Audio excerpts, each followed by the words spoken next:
Learning English, ex-husband and ex-wife. Hello, English language learners. Welcome to another exciting lesson on learning English. In this video, we will focus on the topic of ex-husband and ex-wife. Understanding these terms is essential for discussing family and relationships in English. So, let's dive in. An ex-husband refers to a man who was previously married but is no longer married. When a couple divorces or separates, the husband becomes the ex-husband. Let's take a look at a few examples to understand how to use this term. John and Lisa used to be married, but now they're divorced. John is Lisa's ex-husband. After their separation, Sarah and Mike are no longer husband and wife. Mike is Sarah's ex-husband. Remember, when using this term, it is important to use the prefix ex before the word husband to indicate the past relationship. Similarly, an ex-wife refers to a woman who was previously married but is no longer married. Let's explore some examples to better grasp the usage of this term. Mary and Peter got divorced last year.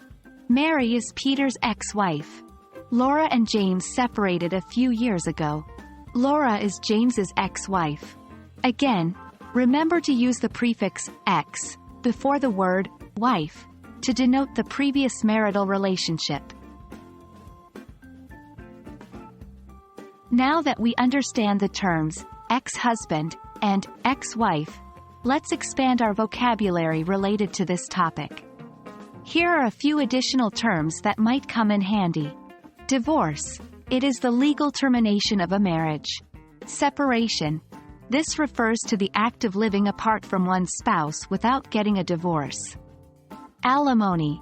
It is a legal obligation for one spouse to provide financial support to the other after a divorce or separation.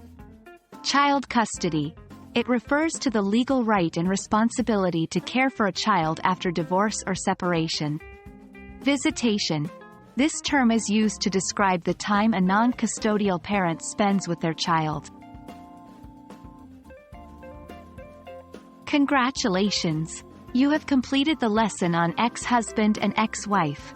We covered the meanings and usage of these terms, as well as some additional vocabulary related to divorce and separation.